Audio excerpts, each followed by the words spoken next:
Kan pada saat Tuhan Yesus itu disalibkan kan dia berkata itu, ya Bapa, mengapa engkau meninggalkan aku? Itu maksud dari itu Kak, apa itu? Apakah dia kan, ya Tuhan Yesus kan menyerahkan nyawanya untuk kita semua. Terus pas di salib itu, di tiang itu, maksud mengapa engkau meninggalkan aku, Bapa Allah Eli itu kan? lama sabachthani begitu. Nah itu bahasa itunya apa, Kamu bahasa ada Ibrani? Alkitab di situ? Ada Alkitab nggak di situ? Nggak ada di sini Kak. Ada tapi saya di kamar ada, tapi saya di luar sekarang. Bukalah dulu, ambil di kamarmu. Ambil. Oke ntar ya. Biar nanti saya bisa jawab sama itu. Saya sering naik di. Gampang. Aduh. Gampang itu. Nah, Udah ketemu kan Alkitabmu? oke lanjut. Buka Mazmur 22. Ntar Kak, saya lagi hari ini. Loh, lanjut kau bilang nggak kau buka, kayak mana kau? Bohong kau. Ini mau nyari, bukan ntar saya mute dulu ya. Ngapain di mute? Mau cari, takut berisi. Nah kalau nggak ada ini. Kau bilang tadi ada Alkitabmu, kayak banyak orang Kristennya kau. Ada itu, tapi saya bukan di rumah soalnya. Loh, tadi kau bilang kau di rumah, di kamar, kau cari, kayak mananya? Enggak, maksudnya kau gini, sendiri saya di yang luar, baca. maksudnya saya mau minjam. Enggak, maksudnya coba Kakak jelasin aja dulu. Nanti kan saya cari itu di mana terdapat apa ayatnya. Nanti kalau dapat nanti saya akan coba cari gitu. Di pasal berapa, ayat berapa? Mazmur 22. Ntar saya catat aja di sini, Mazmur 22. Udah ayat Ayatnya? 1 dan 2. Oke, bacakan Kak. Ya, jadi Tuhan Yesus itu mengucapkan Eli, Eli lama sabachthani, Allahku, Allahku, mengapa engkau meninggalkanku? Itu sebagai penggenapan dari Mazmurnya Daud. Bahwa Daud itu menubuatkan bahwa Mesias nanti yang akan datang itu akan mengucapkan Eli, Eli lama sabachthani. Dan Tuhan Yesus mau mengonfirmasi kepada orang Yahudi bahwa akulah Mesias yang dimaksudkan oleh Raja Daud itu, maka dia mengucapkan Eli, Eli lama sabachthani. Itu disebut dengan Ayelet Hasyakar atau nyanyian rusa betina di kala fajar. Ya, yang artinya ada pengharapan setelah kesakitan itu. Itu juga dipakai Esther. Gitu. Jadi mengapa Yesus mengatakan Eli, Eli lama sabachthani? Ternyata Yesus mengutip Mazmur 22 ya, untuk menggenapi nubuatan mengenai dirinya di dalam Mazmurnya Daud. Mazmur 22 ya, ayat 1 dan 2. Itu Tiang. Ya, ini saya baru dapat Alkitabnya. Mazmur, saya cari dulu ya. Mazmur 22. Mazmur itu perjanjian. Oke. Kristen apa kau, bro? Kristen perjanjian lama? Ya, perjanjian itu ya Kak. Ini Perjanjian lama. baru ya? Lama ya? Oh iya, lama. Mazmur. Saya Kristen Kak, asli ini. Kalau nggak percaya aku bisa baca doa Bapa Kami sekarang. Kayak netizen itu kayak percaya. Saya ingin belajar soalnya. Ya baiklah, nggak apa-apa, nggak adanya kau marahi kau. Yang heran aja aku kayak kaget. Tenang aja, nggak apa-apa. Kau Protestan atau Katolik? Protestan. Protestan. Mazmur 22. 22. 20. Ayatnya yang ke 1 dan 2. baca ini ya. Ya. Allahku, mengapa kau tinggalkan aku untuk pemimpin biduan menurut lagu rusa di kala fajar, Mazmur Daud. Di ayat yang kedua, Allahku, Allahku, mengapa engkau meninggalkan aku? Aku berseru tetapi engkau tetap jauh dan tidak menolong aku. Allahku, aku berseru pada waktu siang tetapi engkau tidak menjawab, dan pada waktu malam tetap tidak. Itulah yang dikutip oleh Kristus, nyanyian rusa betina di kala fajar. Rusa betina di kala fajar itu pengharapannya ketika fajar. Jadi rusa betina itu dia mengharapkan fajar di dalam momen itu, fajar ya. Jadi di dalam kematian Kristus, di dalam salib itu ada fajar kasih Allah yang terpancar dari salib itu. Untuk itulah Yesus mengutip, Allahku, Allahku, mengapa engkau meninggalkanku? Itu. Ya, ada lagi yang mau kau tanya? Sebenarnya sih cuman itu yang paling penting sekali itu. Kenapa? Kalau contohnya nih, aku nanya balik kayak gini ya. Bukan aku menyerang ya, tapi biar sambil belajar juga gitu.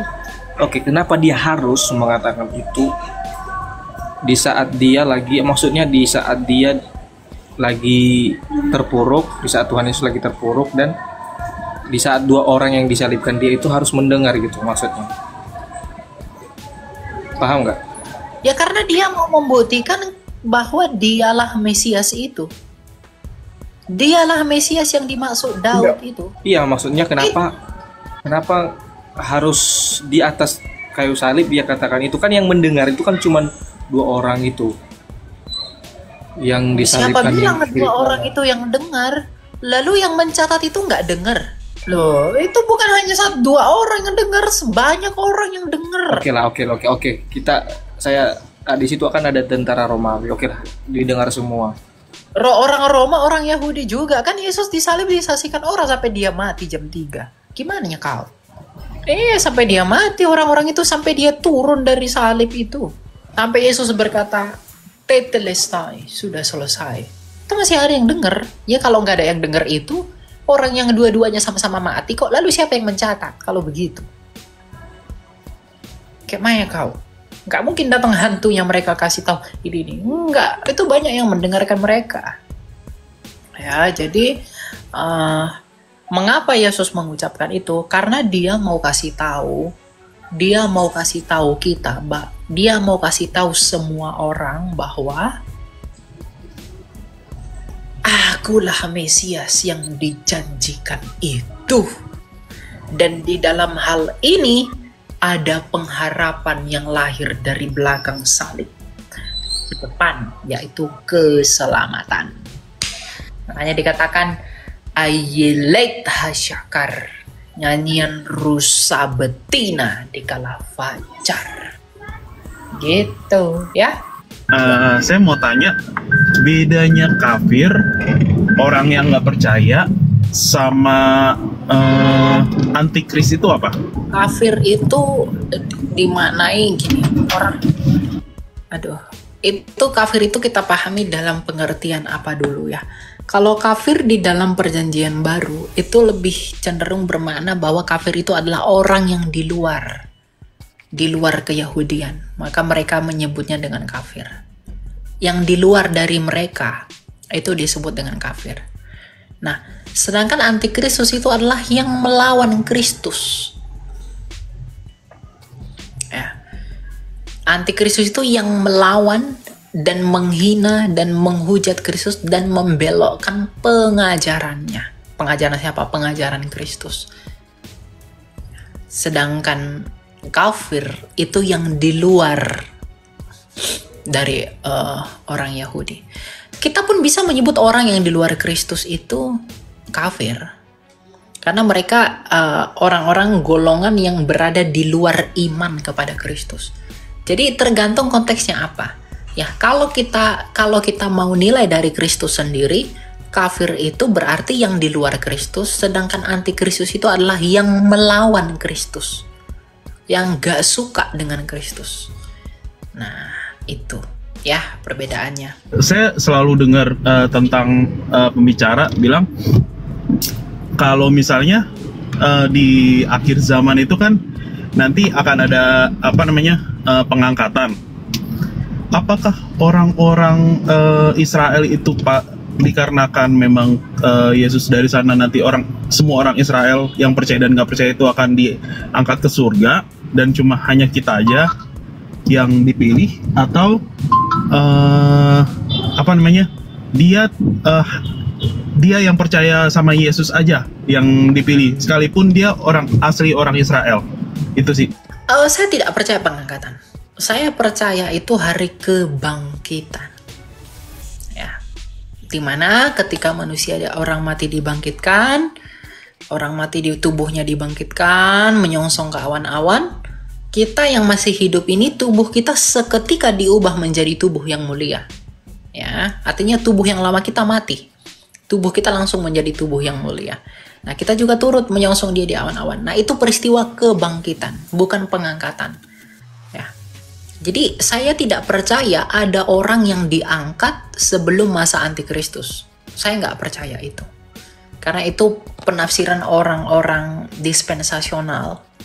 Ya. Pandangan saya itu amillennium. Ya, jadi kerajaan 1000 tahun itu bagi saya bukan nanti, tapi kerajaan 1000 tahun itu adalah sekarang. Karena 1000 tahun itu artinya kerajaan yang penuh, genap, dan sempurna. Bukan kerajaan yang nanti. Ya, gitu. Jadi, saya tidak percaya dengan pengangkatan, orang diangkat kemudian tidak mengalami penyisaan. Bukan. Ya, semua orang, Tuhan Yesus sendiri berkata, kalau bukan karena orang pilihan, waktu itu tidak dipersingkat. Waktu penyisaan itu tidak akan dipersingkat. Tetapi karena orang-orang pilihan, waktu itu dipersingkat. Nah, kalau orang pilihan sudah diangkat, lalu mengapa masih ada orang pilihan? Itu yang disiksa oleh antikristus. Yang disebut oleh Yesus sebagai pembinasa keji. Begitu, ya. Jadi, apakah orang Israel juga ikut dibangkitkan? Ya, mereka kan dibangkitkan. Semua akan dibangkitkan.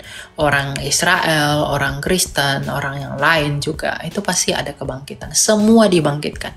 Orang percaya mau tidak percaya, itu juga semua dibangkitkan. Gitu, ya. Terus kenapa kalau yang Kristen yang sekarang tidak menjadi keharusan untuk melakukan sunat?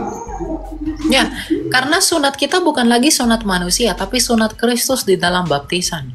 Kolose 2 ayat 11. Kolose 2 ayat 11. Kolose 2 ayat 11 dan 12. Coba baca, Bapak. Ada Alkitab di situ? Ada, sebentar ya. Ya, silakan baca. Dalam dia kamu telah disunat, bukan dengan sunat yang dilakukan oleh manusia, tetapi dengan sunat Kristus yang terdiri dari penanggalan akan tubuh yang berdosa. Oh iya ya. Ya, itu ya. Iya. Terima kasih. Ya. Aduh, maaf keselak. Mau tanya, kalau nanti di surga nih, ya katanya ya kita kan terangkat nih. Kalau kita udah terangkat tuh ya, orang-orang pilihan, apakah kita saling kenal ya sama anak kita, sama suami kita, sama bapak kita? Kira-kira itu ada nggak tertulis di Alkitab? Tentu kita saling kenal. Kita coba baca di dalam kisah orang kaya dan Lazarus di dalam Lukas 16 ayat 19. Lukas 16 ayat 19. Ya. Sebentar ya, saya ambil pulpen dulu ya. Sampai 31. Lukas 1 ayat 16 sampai 17. Lukas 16 ayat 19 sampai 31. Oh. Ya, saya tadinya saya sih agak gamang juga ya, karena pernah saya dengar di satu gereja ada pengajaran yang pernah saya dengar, kita itu nanti setelah di surga nggak saling kenal, dia bilang begitu. Loh, kalau nggak saling kenal, dalam hati saya, buat apa kita saling mendoakan gitu ya? Buat apa kita saling Tuhan, tolonglah suami saya, Tuhan angkatlah dia ke surga, Tuhan tolonglah anak saya supaya kelak dia nanti bisa masuk ke surgamu. Buat apa? Saya pikir tadi gitu. Saya memang bertanya-tanya nih. Tapi ya setelah jelas jawaban ini ya, kita baca ya. Saya jelasin ya. Lukas 16 ayat 19 sampai 31 ya. Dikatakan begini, ada seorang kaya yang selalu berpakaian jubah ungu dan kain halus, dan setiap hari ia bersukaria dalam kemewahan. Dan ada seorang pengemis bernama Lazarus, badannya penuh dengan borok, berbaring dekat pintu rumah orang kaya itu. Dan ingin menghilangkan laparnya dengan apa? yang jatuh dari meja orang kaya itu. Malahan anjing-anjing datang dan menjilat boroknya. Kemudian matilah orang miskin itu lalu dibawa oleh malaikat ke pangkuan Abraham. Orang kaya itu juga mati lalu dikubur. Ya. Lalu dikatakan, dan sementara ia menderita sengsara di alam maut, ia memandang ke atas dan dari jauh dilihatnya Abraham dan Lazarus di pangkuannya. Lalu ia berseru katanya, Bapa Abraham, kasihanilah aku. Jadi orang kaya yang sudah di dalam Tartarus itu kenal dengan Abraham dan masih kenal dengan Lazarus. Bahkan ia mengatakan begini, ya. Bahkan Lazarus ini mengatakan, kalau demikian, bahkan orang kaya ini mengatakan yang di Tartarus ini, dia bilang begini, kalau demikian aku minta kepadamu Bapa, supaya engkau menyuruh dia ke rumah ayahku, sebab masih ada 5 orang saudaraku. Ya, jadi si orang kaya ini itu meskipun dia sudah kesakitan di Tartarus, dia masih mengingat saudaranya yang masih ada di bumi. Dia masih mengingat saudaranya yang masih ada di bumi, dan dia mengingat Lazarus yang ada di Firdaus, mengingat Abraham yang ada di Firdaus. Jadi, apakah kita mengingat orang yang sudah meninggal? Pasti kita mengingat. Ya, kita mengingat yang di bumi, kita juga mengingat yang di sorga. Begitu. Ya.